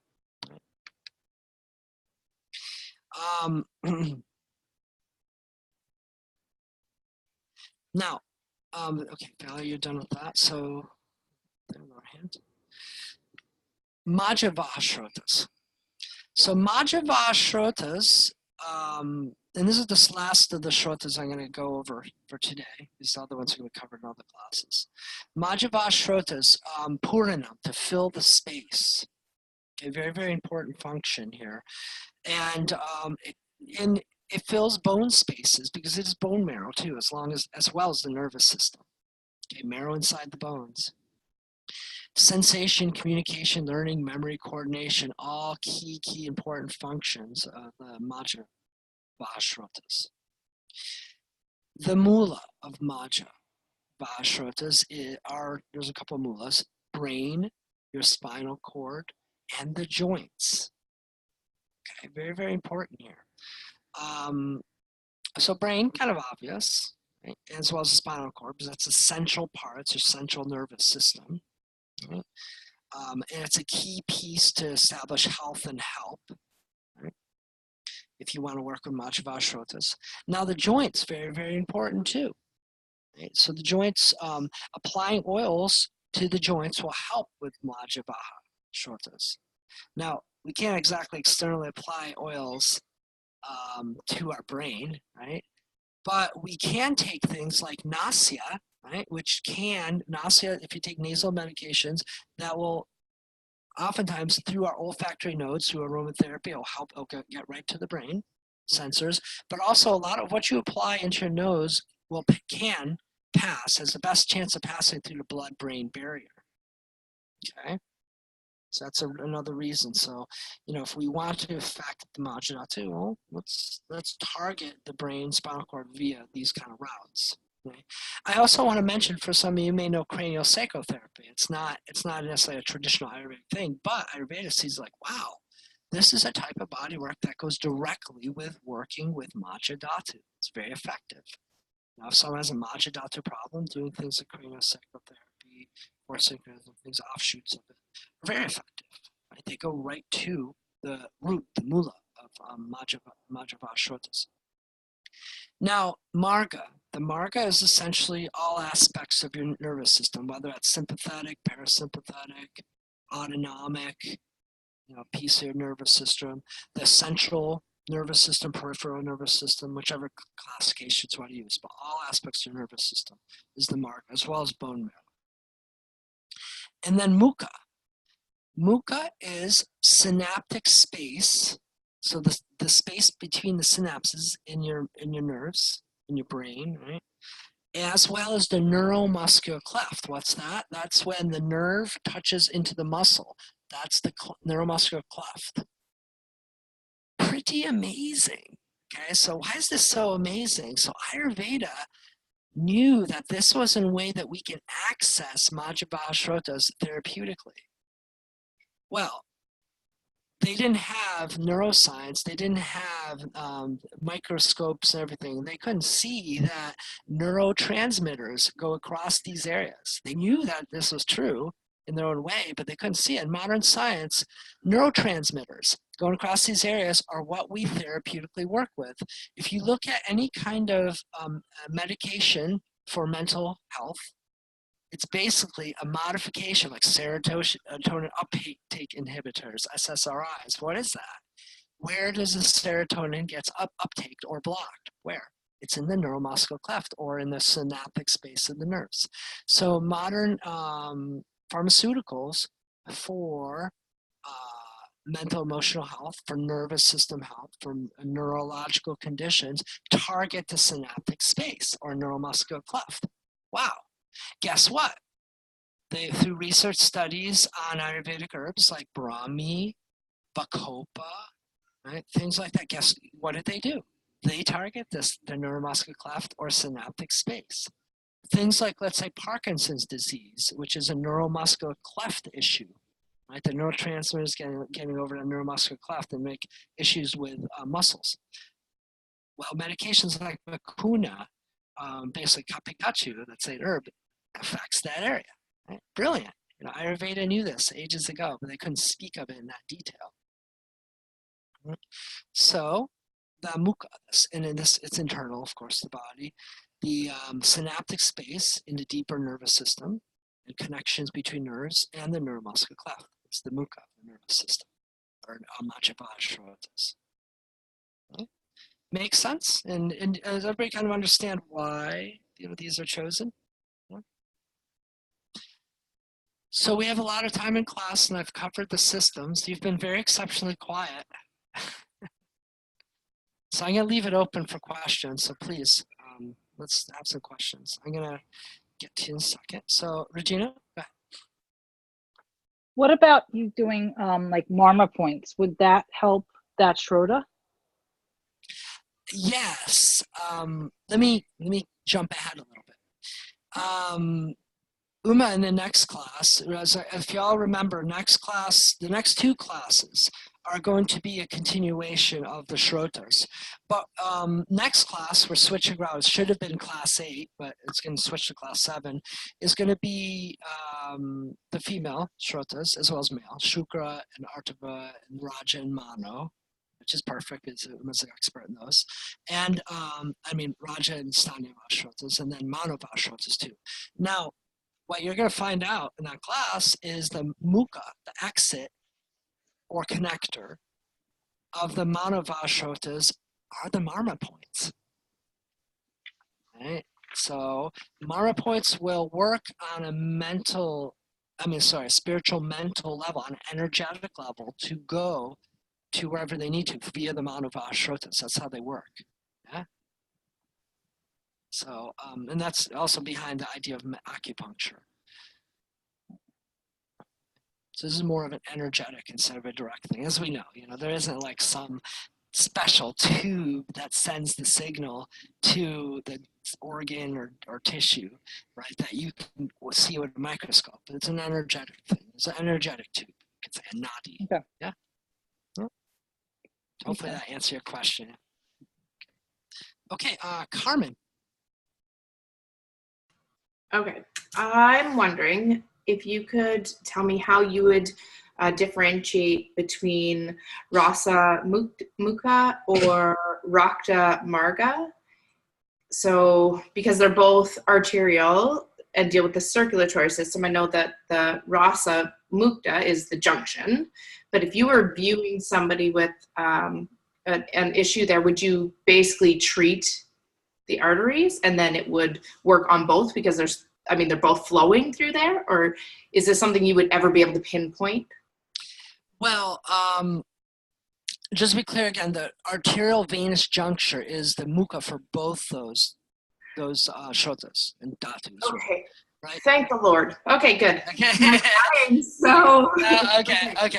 Now, how are you, what are you going to do? Are you going to like take a needle and target the specific arterial junction? No, not that's really. what I'm going, this is ridiculous. Okay, good. However, okay, no. However, if we look at Ayurveda historically, now this isn't something that we're practicing here in America, but in India they do. That's bloodletting, right? Yes. Yeah. So you're going to want to choose the marma point that's closest to the issue at hand. Right. Okay. And what are you going to do? You're going to put a leech there. So we can do leeching? Not in America. Little Canada. Huh? I don't know. You got to check out the Canadian board. I'm not sure. I mean, that'd be cool. Go for it. But, definitely have to get some education in that too. Yeah. Okay. But, and, I must say, it's not going to be the most popular treatment. I wouldn't put it on the spa section, right? I had three of my friends said that they would try that if that was the one thing that they would do for me. Yeah, well, go to Canada for guinea pigs, everyone. I'm gonna give everyone else massages, but you guys are gonna have leeches. Okay. Well, anyhow, so leeches, what they do is they penetrate kind of onto the skin and they penetrate into those arterial beds to suck it up, right? Yeah. That's what they're trying to get to, right? Into your arteries and so on. Yeah. They want to get a direct line. They're like, if you imagine you have a bunch of needles, you have hundreds of thousands of teeny little needles, which are like leech teeth. You go, and then they specifically target, the arterial beds and all to feed off it, basically. Getting nutrition from where we're supplying nutrition to our cells. Right. Yeah. So that exists. So yeah, this makes sense. If you want to target that mukha therapeutically, you use a leech. Right? Okay. That works. Got it. Yep. So it's all for a reason why they put these lists together. It helps us get an idea of what can I use for this particular circumstance. Yeah. Great question. Thanks. So Christine, go for it. Yeah, I was wondering, would endocrine issues like Hashimoto's and Graves be included in the Majra-Srota system? Yeah, great question. I mentioned a little bit of this last class too. So Ayurveda does not have an endocrine system. See, Western medicine does have endocrine system as one of its systems. Ayurveda does not. Again, they didn't have the microscopes. They didn't have the technology. The way that they look at the endocrine system is more through doshas, right? Doshic balance. Okay, so it's not necessarily like a system. They see it, but when doshas are functioning in balance, so is your endocrine system. And when it's imbalanced, then your endocrine system is likely imbalanced to some degree too, right? So that's the way that they will look at it. They work to balance it, right? Now, with that being said, where can we throw? Modern Ayurveda does know that there's an endocrine system. So where are we going to throw it? Where are we going to put it? These pieces. So you can argue it in a lot of ways, but Majra would probably be the best place to put it. Yeah. Right? Because Majra, remember, it's to fill space and it's a communication. And is endocrine communication system? Absolutely. Right? So Majra, it would fit under the Majra, the greater Majra parameters. I mean, what the heck? They have bone marrow there, right? Nervous system and bone marrow. So endocrine system, why not throw that in there too? Okay. So again, we're just talking about concepts here. But I'd say in a modern Ayurvedic view, then I would use that. As a close. Now, Manavashrotas is a good second. The Rasavashrotas is a good third. Systems that are shrotic systems that you can throw endocrine into too. Yeah. Okay, good question. More questions?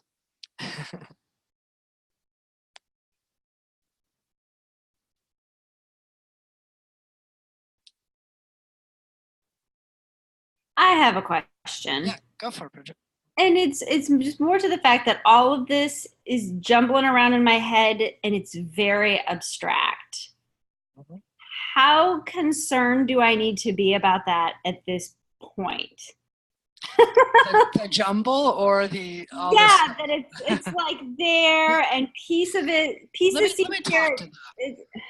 This is a good time for me to just let us look at this Ayurvedic anatomy as a module. Okay, let's look at it as kind of insert. So what are we trying to do here?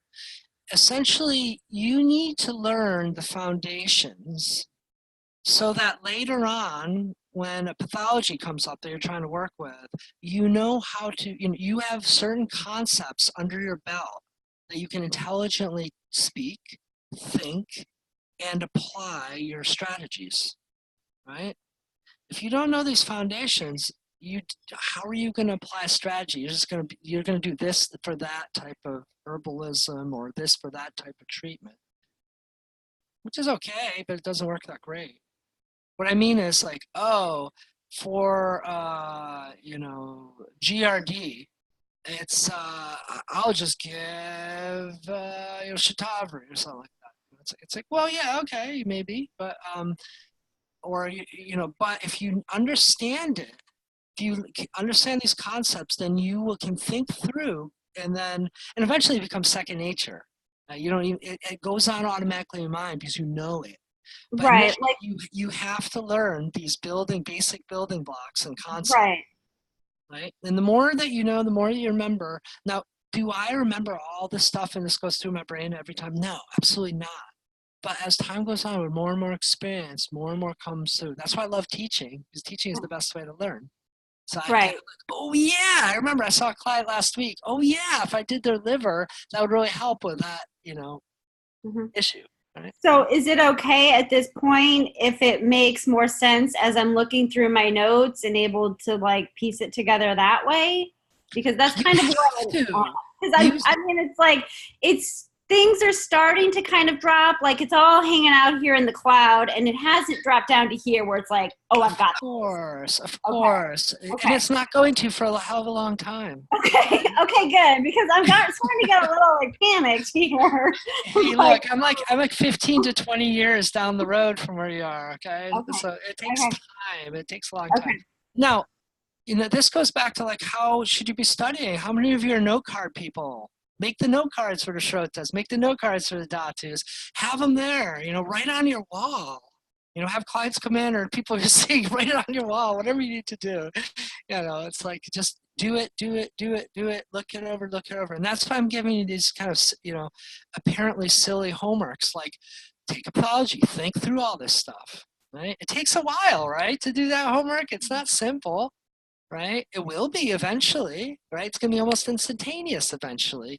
But right now, it sure as heck isn't. But the only way to get there is by doing exactly what I said. You have to. You have to have a client or someone you're working with say a pathology, and then you need to think about first doshas. What dosha? And, how do you determine? By the gunas of their symptoms. So you figure out the doshas. Then you figure out, well, what dhatu, what tissue are the doshas playing with? Then you got to figure out what system is being affected and how, right? Take some time, but eventually, if you can think through all that, you're going to be really good as a diagnostician, as a strategist, and then you're going to apply the right thing, the best thing, and you're going to use it, and things are going to heal quick and efficiently. Okay, so determining what doshas being agitated or misaligned, and then what dhatu that is affecting, and then what system that is affecting. Absolutely. Those are the three key pieces. Okay. If you got that, then you're on target with the disease, and you can be very hopeful that you're now down to a fine category of all the zillions of herbs in the world. You're now down to like a small category that hit the spot for all those things. Okay. Yeah. I'm just using herbs or strategies or whatever. Panchakarma, what have you. Well, foods or stuff more specific, right? Okay. Yeah? Okay, All right, great. Yeah, thank you. great question. Yeah, please, it's like if there's any way I can help you kind of take the overwhelm out of this, you got to learn these things, and you can't just jump over this and go into treating people, because then that's not Ayurveda, right? If I'm like, oh, do this for that, it's useless. Right? You're just going to be doing that for the rest of your lives, and it's going to be useless in most cases, and the people aren't going to heal. If you know how to do this, if you can get your brain to start working like this, you're going to be darn good, and people will heal very good and efficiently. Right? And that's what we want. That's why we're studying that. Okay, Carmen. First, I just want to say, awesome, Bridget. Thank you so much for saying that. It's true. I think that we're all kind of in this huge learning of the entire universe on us in these last few months. And I would say the one takeaway that I have had is that now when people ask me for help, I'll just say that's above my pay grade.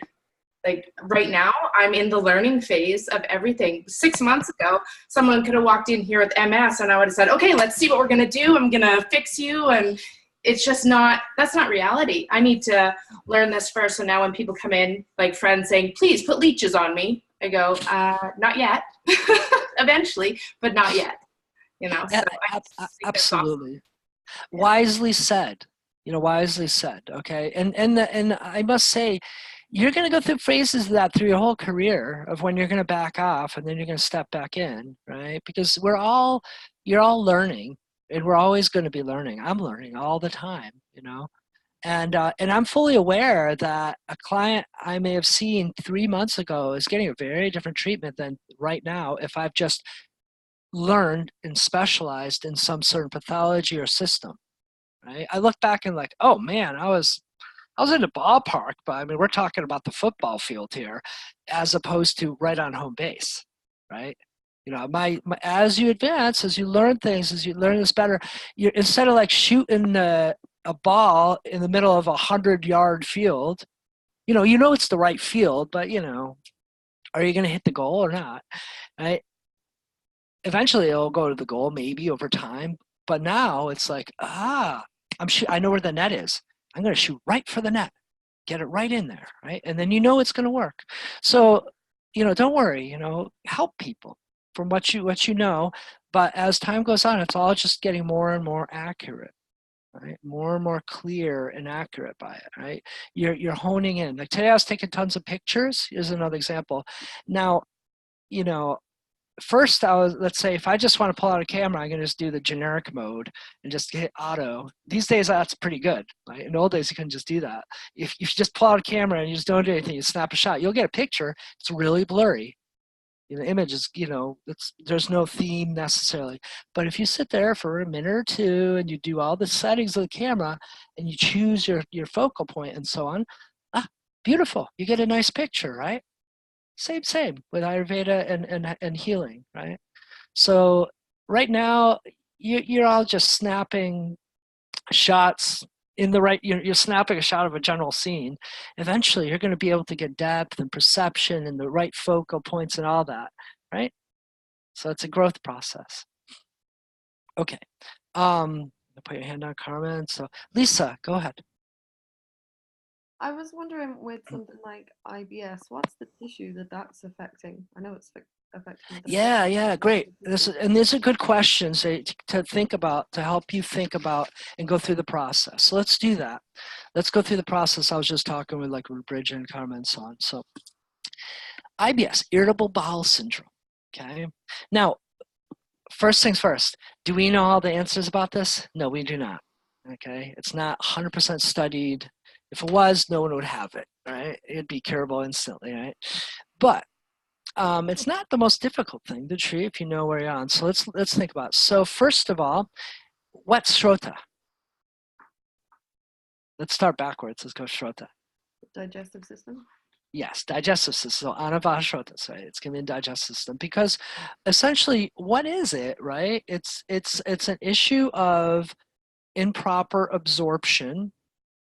Well, let's say on a Shrotic level, remember we did those 4 Shrotodushti?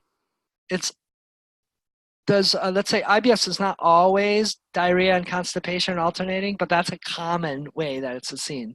That's the thing about IBS is it's kind of random. But what's usually characteristic symptom is sometimes you have diarrhea, sometimes you have constipation. It alternates. It kind of jumps between the two. Yeah. So it's a functional issue, right? It's not a structural issue necessarily of the system, right? It's not like there's a big polyp or something there, but it's a functional issue. So excess flow and underflow, right? Just alternating. Now, Dhatu-wise, okay, I'm going backwards to, just for the sake. Dhatus. So what dhatus do you think? What dhatus would be most related to function, movement?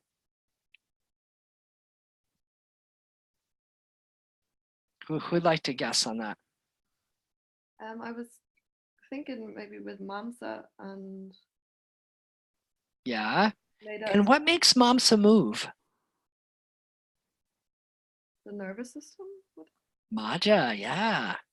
Absolutely spot on. Right? I wish it was just that simple, but 90%, that's it. There's probably other factors. Like I would think about the layers too and irritation. That's usually behind it. So rasa will show up there too. But clearly what we know through studying and through Western science is muscle and nervous system. Do we know that? Yeah, that there is some nervous relation to IBS? Yes, we know that clearly, right? And the only way that the nerves translate into not the only way, but mostly the way that nerves translate to our digestive system is through muscular movement, peristalsis, right? And essentially IBS is an issue of peristalsis, hyper or hypo and alternating peristalsis, yeah? Okay, everybody follow me so far? So Lisa, like Yeah. okay, so you see how we jumped, we got the system, and now we know which tissues in the system to think about that we need to work with. And I'm going to say rasa too.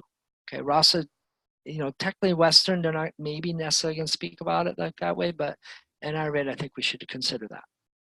So we have those tissues. Now let's go back. Sorry, just one quick question. You said rasa because of the irritation? Yeah, because what we know too through Western sciences is a lot of times IBS is caused by intestinal irritation or inflammation too. Okay, that's sometimes, not always, but often a component. Okay. So I'm just to put it out there, to be a little more complete. That's all. But let's go back. Let's just pretend. Let's just say it's only Maja. Okay. So what's going on? Think about it doshically now. What dosha is behind this? Is it kapha? Nah. Vata. Yeah. Why? Because mobility, erraticness. Sometimes it's diarrhea. Sometimes it's constipation. Right? Mobile quality or lack of mobile. It's just mobile means going this and this, but it can go too little or too much, right? So the chala, mobile quality of vata. But we know it's vata. Now, research has shown us that IBS is generally a mental, emotional, a psychosomatic type of disease, right? By working with the mind, by relaxing with anxiety. A lot of people that have IBS also have anxiety or ADHD, right? You see that commonly together. I have tons of patients that come in with that, those combined. So by working with Vata through the Manavashrotas and through Majja Dhatu, you're likely going to make them better, as I have. Yeah, they come out of it and it's wonderful. Yeah. Now, it's not that easy usually. You have to give stuff for the rasa dhatu too, to the layers of the intestines to calm them down and soothe them and all that. But yeah. Does that answer your question, Lisa? You see how we went through? We chose to do it backwards, but you can go forwards. It doesn't matter. So would it make sense then that the same person could have something like sciatica as well? Oh yeah. Well, because when Vata is up, that may not be the only deposition site is your intestines. It may have chose your nervous system and already has issues in the nervous system with IBS. Yeah. So it's already got into the nerves. So yeah. Okay, great. Thank you very much. Absolutely. Okay. And then we have, let's see. So Lisa, you just put down there. Carmen, did you have a question? I saw a hand go up. Sorry, yeah, I do. Okay, so if you were gonna go into the dosha being vata, would you then say all of Vata, or would you just be saying Pranavata and Apanavata? Like, do you then go down to like the little tiny bits, or you're just saying we're dealing with this? Sorry. And No, let's do it. Let's do it. Sure. okay. No, Okay. beautiful. Of course. Yeah, I keep eliminating the subdoshas. I'm not talking about them, strategically not talking about them. Okay. No, so you do it. You do it. So what subdosha would, and this one's pretty straight through, what would IBS be? Okay, so head and brain. So you're looking at prana, right? Well, Prana. let's go right to the source of the issue. Okay. So where do you have IBS? You don't have IBS up here. No. Okay, so then you're going down into your pelvic cavity, which is your apana. Apana, yeah. But IBS often is higher than that. So up to your navel. It's small intestine and navel. Okay. So then- what is the subdosha that's behind motility or movement of your digestive system? Oh, but not air element. I was thinking samana. If we're going small intestine. Yes, that's exactly the definition of samana is the mobile, what moves your digestion. Okay. Yeah? So Okay. that's exactly it. Samana is the one to choose. Now, can we argue prana's an issue there too? Yeah. Can we argue apana's also there? Yeah. But if you want to just target. If you Okay, want right. to just target. Again, these are just concepts. The body as a whole, and IBS is not a simple issue. It has many certain sites that are working here. So you're right to say prana, absolutely. Okay. And you're But right to say apana, you but know, ultimately samana is exactly where the target is. Thank you. Yeah, absolutely. Is everybody following along how we're doing this? I love doing exercises like this to help you out, and so please, if you want to do a few more of these are such useful exercises to help you integrate this practically. Yeah. Yeah, these are hugely helpful. Yeah. Big. We have some more time, so bring some more if you want to walk through it. Name your pathology. Well, I'm not going to be able to answer everything, but we'll try. So Carmen, go ahead. All You right. got Sorry. another one? I do have I have a new one. So I was just diagnosed with mono last week. Ah. So not fun, but maybe we could talk on that. Yeah. That one is And that's tricky because in and of itself, it's not a problem. But the way that it does stuff in the body can be problematic. okay. Mono is not a disease necessarily. Yeah. It's the way that it shows up. Yeah. Is the disease. Yeah. Yeah. So okay. let's. You know what? I'm going to deter off that one because that's a little too complex. One's way more. Yeah. Choose an actual diagnosed pathology. That's easier. Okay. Yeah. Someone else can go then. We'll let someone else. Yeah. Or if you want, Carmen. Oh no, Christine. I'll go Christine. If there's no other one, I'll get back to you on that one. Okay, Christine, go for it. I'll bring in Hashimoto's again. I was sort of following the IBS route up until you got to what dosha is behind it. So it's more of a hypo situation. So would that be kapha? So we're talking Affecting about the thyroid gland? Hashimoto's, right? So, so let's take it first of all from Schrota. This one's interesting, right? Because it's a lot, right? It's a lot of Schrotas because our thyroid gland is our whole metabolism. So everywhere, and hence the symptomology is widespread. Is it Maja? Yeah. Is it nervous system? Yeah. Is it is it digestive system? Yeah. Is it Medavashrotas? Yeah, because people get weight gain often with it, right? So there's a lot. Is it, that's just a beginning, right? There's more symptoms that can go with that. Is it Rasa Rakta? Yeah. Right? So we have a lot of Shrotas with Hashimoto's. And, these are difficult diseases. Otherwise, they'd be cured, right? Okay, so we have multiple Shrotas. And then Dhatus. So what Dhatu? Well, it's endocrine. Oh, there is no endocrine system, in Ayurveda. So what's it going to be? let's tag it onto Maja Dhatu. Why not? Right? And let's throw in Rasa Dhatu. Why not? Let's tag all the ones that it can be. Right? And Anava Shrotas can kind of be all part of that. Okay? And then ultimately then what's happening?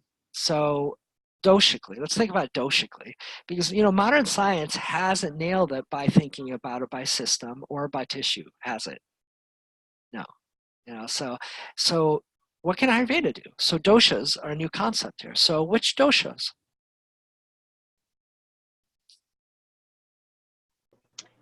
I was thinking kapha just because of its underactivity, but So that doesn't yeah, feel so correct. ultimately it is kapha.